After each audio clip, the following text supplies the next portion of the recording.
My own grandson called me a clueless old lady in front of the entire company board. He thought I was just some harmless consultant they hired out of pity. He had no idea I was the founder of the company he was running into the ground, or that his brilliant new project was a ticking time bomb I'd seen fail before. He stood there smug and arrogant, dismissing my final warning. Little did he know he wasn't just talking to his grandma. He was talking to the queen of the kingdom he was about to be exiled from. They gave me a desk in a forgotten corner of the third floor, a small gray cubicle nestled between human resources and the marketing archives. To the ambitious young minds buzzing around me at Nexus Innovations, I was just Evelyn, the new 70-something consultant. They saw me as a relic, a sweet old lady hired for some vague Legacy Insights initiative, which was corporate speak for giving a retired founder something to do to keep her from getting bored. They saw my sensible shoes, my reading glasses, and the old-fashioned thermos I brought my tea in, and they filed me away as harmless. In a way, they were right. I was harmless. But the company I had built from scratch in my garage 30 years ago was not, and I was its ghost, its memory walking the halls to see what had become of my creation. My grandson Marcus was what had become of it. He was a rising star in the product development division, a fact he reminded us of every Sunday at our mandatory family dinner. Last week he was practically vibrating with excitement, boasting about a new project he was heading up, something he called Project Chimera.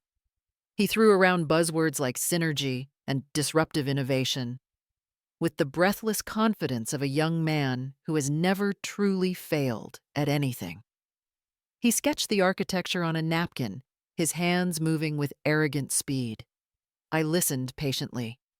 When he was done, I asked a simple question about the data encryption protocol he was using, gently pointing out that it seemed similar to a system we'd tried and abandoned 15 years ago due to a critical vulnerability. He didn't even look up from his phone. He just waved a dismissive hand and chuckled. He said something about how cute it was that I was trying to keep up, but that the tech was way over my head now. It was all new, he assured me, revolutionary. He told me not to worry, that he and his team had it handled. He said it with the kind of condescending pat on the head you'd give a child, and the rest of the family smiled indulgently. They saw a brilliant grandson and his dotty, well-meaning grandmother. I saw a ship captain proudly steering his vessel toward an iceberg he was refusing to see. Later that night, my private phone buzzed. The caller ID just said Leo. I answered, and the voice of the company's current CEO, a man I had mentored since he was an intern, came through the line, respectful and warm. He asked how my undercover work was going. I told him I was concerned about Project Chimera. He sighed and said he was too, but that Marcus had the board convinced. I told him to trust my instincts. He said he always did, and before he hung up he said, "Get some rest, Chief." Chief? That's what he'd called me for 20 years. It was a reminder of who I was underneath the disguise of the sweet old lady. The next day at the office, the official project assignments for Chimera were posted. As I expected, I had been assigned to Marcus's team. My role was listed as Senior Consultant, Historical Data Review. It was a title so bland it was practically invisible. A few hours later, I was walking past Marcus's glass-walled office when I heard his voice loud and self-important on a conference call. I couldn't help but pause for a moment, hidden by a large potted plant. He was laughing with someone on the other end of the line. I heard him complain about the project team, and then came the words that settled everything, the words that drew a clear, sharp line in the sand. He said, "The worst part is they've stuck me with my own grandmother on the team. Now I have to babysit some clueless old lady while I'm trying to change the world." The ghost in the machine heard him, and she decided it was time to stop being a ghost. The phrase "clueless old lady" echoed in my mind not as an insult, but as a diagnosis. It was a diagnosis of my grandson's fatal arrogance and a clear sign that the company culture I had fostered, one built on mutual respect and intellectual rigor, was eroding. My disappointment was a cold, heavy weight in my chest. But underneath it, the old machinery of my mind began to whir to life.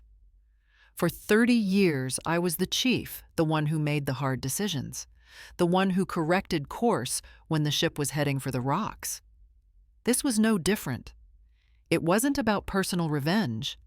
It was about protecting my legacy from the greatest threat there is: incompetence disguised as confidence. That evening, I stayed late. The open plan office, usually a hive of noise and activity, grew quiet and still around me. The bright young things packed up their laptops and left for their trendy downtown bars, leaving the building to the hum of the servers and the quiet diligence of the cleaning crew. They left me behind, the harmless old consultant, without a second thought. At around 10 p.m., when the only light came from the city glow through the vast windows, I sat down at my terminal. I didn't use the standard login portal. Instead, I opened a command line interface, a relic from an older system that no one but me knew still existed. I typed in a short string of alphanumeric code. It wasn't a password. It was a key, a ghost key I had hard-coded into the company's foundational architecture 30 years ago. The system recognized its creator. My access level immediately changed from consultant to sysadmin root. I had the keys to the kingdom, my kingdom. For the next 3 hours, I wrote. I pulled up the complete project file for Chimera. Then, using my root access, I began cross-referencing its core components with decades of archived data, the company's entire history of successes, and more importantly, its failures. As I suspected, Marcus's revolutionary idea was a near-perfect replica of a project codenamed Icarus that we had sunk millions into and which had failed catastrophically back in 2005 due to a fundamental flaw in its data handling capacity. He hadn't just used a similar encryption protocol, he had unknowingly rebuilt the same fatal trap. My fingers flew across the keyboard. I wrote a multi-page critique, not as a grandmother, but as the company's most ruthless quality assurance engineer. My tone was clinical, impersonal, and devastating. I attached the original Icarus post-mortem reports. I highlighted the exact lines of code that were problematic then and were still problematic now. I dismantled his financial projections, showing how he had ignored the historical data on server costs for a project of this scale. I concluded the critique by stating that Project Chimera, in its current form, represented a significant and unacceptable risk to shareholder value and intellectual property. I signed the report simply as a concerned shareholder and submitted it directly into the company's formal project review system. The system's AI, an entity I had helped design to be brutally efficient, immediately parsed the critique. It recognized the links to a top-level historical failure, noted the high-level security credentials used to access the archives, and registered the severity of the financial risk assessment.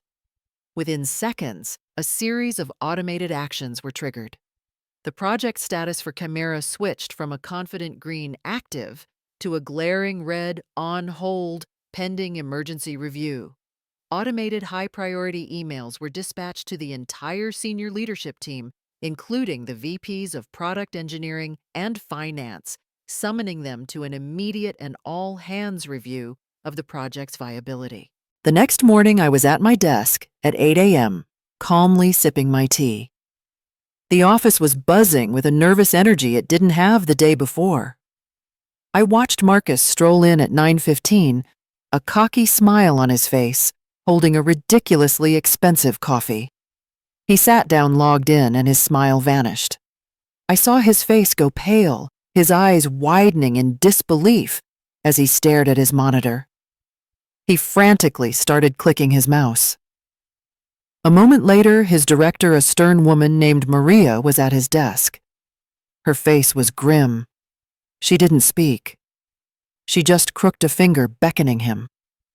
I watched as my grandson, the self-proclaimed world changer, was frog-marched toward the executive suites, his face a mask of pure, uncomprehending panic. He had no idea who had done this to him. All he knew was that his brilliant project, and likely his career, had just been torpedoed by a ghost. The days following the anonymous critique were for me a masterclass in watching a man dig his own grave. The entire product division was in a state of controlled panic, and my grandson Marcus was at the epicenter of the earthquake. His project was frozen. His budget was locked and his reputation was hemorrhaging. He became a man possessed, but his obsession was pointed in entirely the wrong direction. He was hunting for a saboteur, a corporate spy, a phantom enemy he could blame. It never once occurred to him that the problem was not an external attack, but an internal fundamental flaw in his own work. He held loud, angry meetings where he threw around accusations like confetti. He was convinced that a rival tech firm had planted a mole on his team to steal his brilliant idea and sink it before it could launch. He demanded it run security audits on his team members' computers, searching for evidence of corporate espionage. He saw conspiracies in every corner. The irony was so thick I could taste it with my tea. He was searching for a brilliant, shadowy rival, a worthy adversary who had outsmarted him. The idea that the critique had come from the clueless old lady sitting quietly in the corner was so far outside his realm of possibility that it didn't even register as a joke. His disdain for me in the midst of his crisis grew tenfold. I had become a symbol of his distraction, an annoying gnat buzzing around his grand drama. One afternoon, as he was rushing to a meeting, he literally shouldered me aside in the hallway, muttering for me to watch it without a backward glance. He needed my desk for a moment to spread out some charts, and he simply picked up my things and dumped them on a chair as if I weren't even there. To him, I was completely irrelevant, a nonentity. He was so busy looking for a wolf at the door that he never noticed the lion sitting quietly in his living room. His arrogance was the perfect camouflage. While Marcus was chasing ghosts, I was having a quiet lunch with the CEO. Leo and I met at an old, discreet Italian restaurant downtown, the kind with dark wood booths and waiters who had worked there for 40 years. It was the place we always went to have the conversations that couldn't happen within the glass walls of the office. He looked worried, stirring his soup with a heavy hand. He confirmed that the emergency board meeting was officially on the schedule for Friday. The entire senior leadership would be there. Marcus would be expected to present his project and formally address the issues raised in the anonymous report. Leo asked me if I was sure about this. He knew my heart.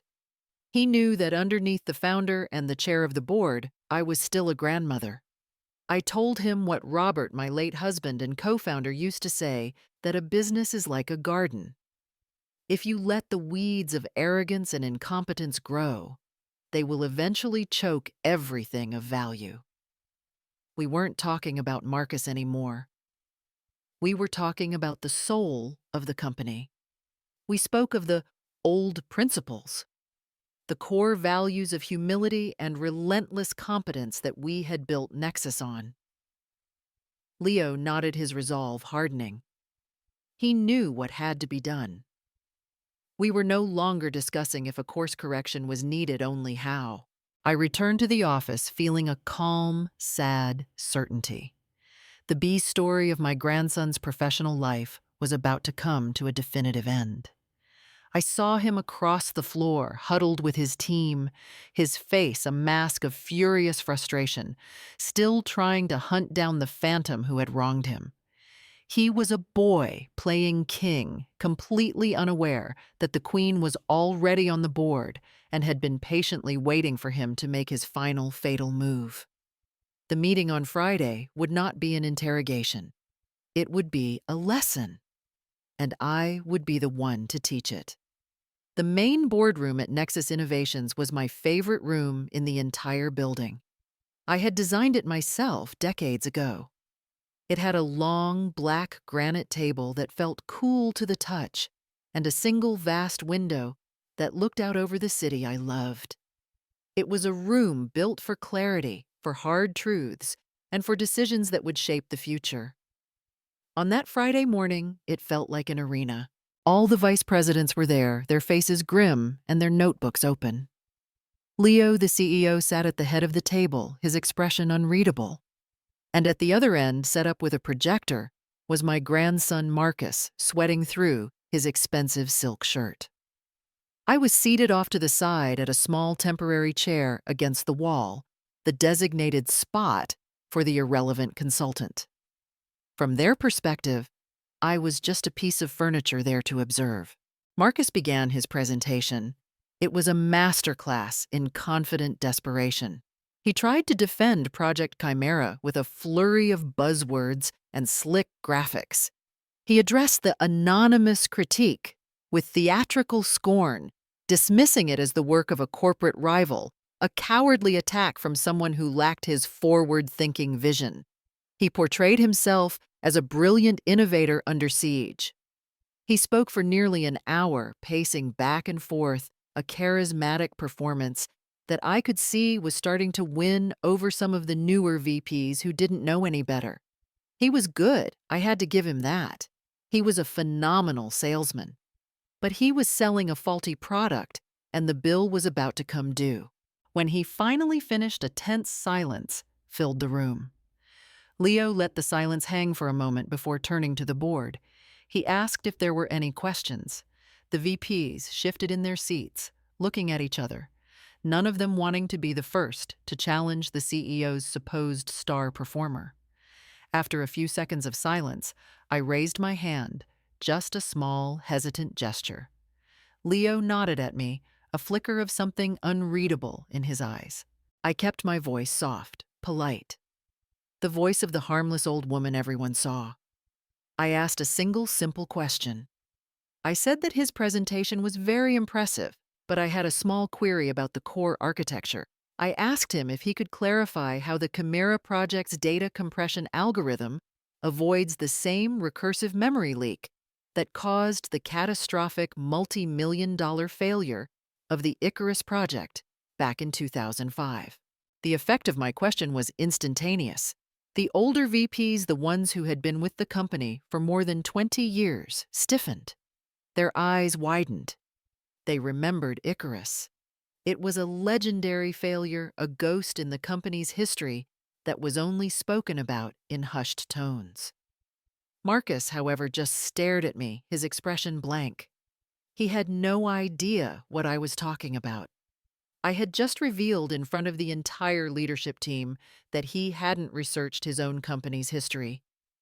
He, the great innovator, had no idea he was repeating our most costly mistake. The blood rushed to his face, a wave of red-hot humiliation. He was cornered. And like a cornered animal, he lashed out. He turned to me, his voice dripping with venomous condescension. He let out a small, contemptuous laugh. He told me that he appreciated my attempt to contribute, but that he wouldn't expect me to understand the technical nuances. Then he delivered the line, the one that would end his career, the one that he would replay in his mind for years to come. In front of the CEO and the entire executive board, my grandson looked me in the eye and said, "With all due respect, you're a clueless old lady who doesn't understand our business." The silence that followed was not just quiet. It was a physical thing. It was absolute and ice cold. Every person in that room froze. The VPs looked like they had been turned to stone, their faces masks of pure horror. They were not looking at me. They were looking at Marcus as if he had just detonated a bomb in the middle of the table. Slowly, deliberately, Leo stood up. He didn't raise his voice. He didn't need to. He looked down the long granite table at Marcus, and his expression was one of profound, sorrowful pity. His voice was quiet, but it filled the cavernous silence of the room. He told Marcus that it was clear he had a lot to learn about the history of the company. He said that perhaps his first lesson should be in knowing who he was talking to. He gestured a hand toward me, the old woman in the corner.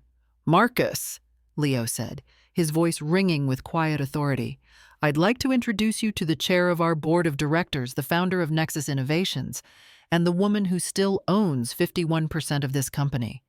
This is Evelyn Vance." I watched the color drain from my grandson's face. I watched his mind frantically try to connect the dots. The consultant named Evelyn, the name on the building, E. Vance. I saw the dawning catastrophic comprehension in his eyes. He swayed slightly, his mouth opening and closing with no sound coming out. He looked from Leo's stony face back to me, the clueless old lady he had just dismissed, the ghost who had just revealed herself to be the queen. The look on his face wasn't just shock. It was the silent, shattering implosion of his entire world. My grandson stood frozen in the center of the silent boardroom, his face a canvas of dawning horror. The name Evelyn Vance, my name, the name on the building, seemed to hang in the air around him, a ghost he was only just now seeing. I didn't look at him. My focus was on the board. I gave a slow, deliberate nod to Leo, who stepped back from the head of the table.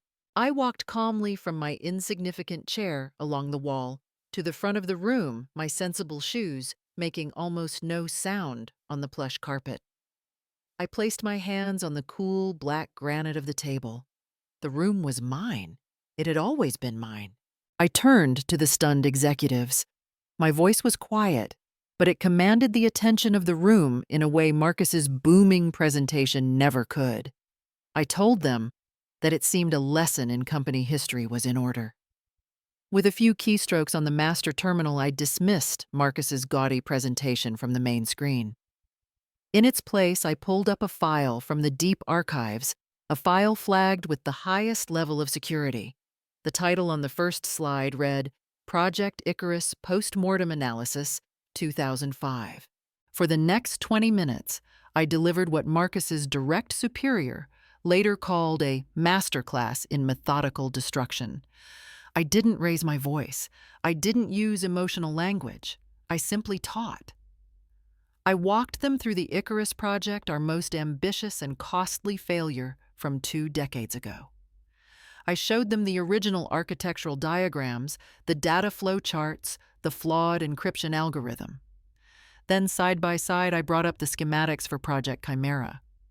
They were nearly identical. It wasn't just similar, it was a carbon copy, a ghost resurrected by an engineer too arrogant to study the graveyard of his predecessors.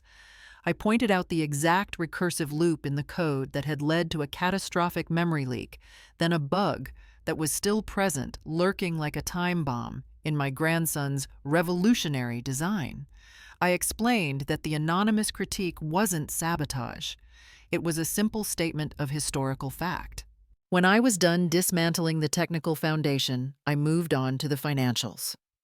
On the left side of the screen, I displayed Marcus's budget for Chimera, full of optimistic, wildly inaccurate projections. On the right, I displayed the inflation-adjusted budget and final cost overruns from the Icarus project. I showed the board that Marcus hadn't just underestimated server costs, he was off by a factor of 10. He hadn't accounted for the specialized cooling infrastructure a project of this density required, an expense that had cost us millions back in '05. His entire business case was a work of fiction, a fantasy built on ignorance. I proved with 2 decades of our own company's data that his project wasn't just technically incompetent, it was financially reckless and would have cost the shareholders a fortune. I let the final slide, a direct comparison showing a projected loss of over $50 million, hang on the screen, in the dead silent room. I looked at each member of the board, then at my grandson who had sunk into a chair, his face utterly blank with shock. I folded my hands in front of me. I told the board that Nexus Innovations was built on two principles: relentless competence and absolute integrity. I said that Project Chimera and its presentation demonstrated a catastrophic failure on both fronts. This wasn't a simple mistake. This was gross negligence born from a level of arrogance that posed a clear and present danger to the health of the company. It was a weed that needed to be pulled before it choked the garden. I looked directly at Marcus, then, seeing not my grandson, but a failed executive, I informed him in a calm, level tone that his employment with Nexus Innovations was terminated effective immediately for gross incompetence and for misrepresenting a project's viability to the board. I then turned to the company's head of security, who was standing by the door. I instructed him to escort Marcus from the building and to ensure his system access was revoked before he reached the elevator. As a final measure, I announced to the board that I was commissioning a full top-to-bottom audit of Marcus's entire department. I wanted to know how such a flawed project was ever approved, who had signed off on it, and how deep this culture of innovation without research went. The fear that flashed across the faces of several VPs was telling. The house cleaning would not end with my grandson. I watched as the security chief gently but firmly guided Marcus to his feet. He was like a marionette with its strings cut, stumbling, his eyes empty. He gave me one last uncomprehending look. He wasn't looking at his grandmother, who had just destroyed him. He was looking at a force of nature he never knew existed. He was looking at a queen whose throne he had tried to sit on without ever realizing she was still in the room. And he was just the first to be removed. I watched as the head of security placed a firm but not unkind hand on my grandson's shoulder. Marcus didn't resist. He was utterly broken, a hollowed-out version of the arrogant young man who had walked into the room an hour earlier. He didn't look at me as they guided him to the door. He seemed to look through me, his eyes vacant. The heavy boardroom door swung shut behind him, the soft click echoing the final, definitive end of his career at Nexus Innovations. For a long moment, the only sound was the faint hum of the city outside the 40th floor window. The silence was heavy, filled with the weight of a painful but necessary amputation. Then one of the older vice presidents, a man named George, whom I had hired as a junior engineer 30 years ago, slowly got to his feet.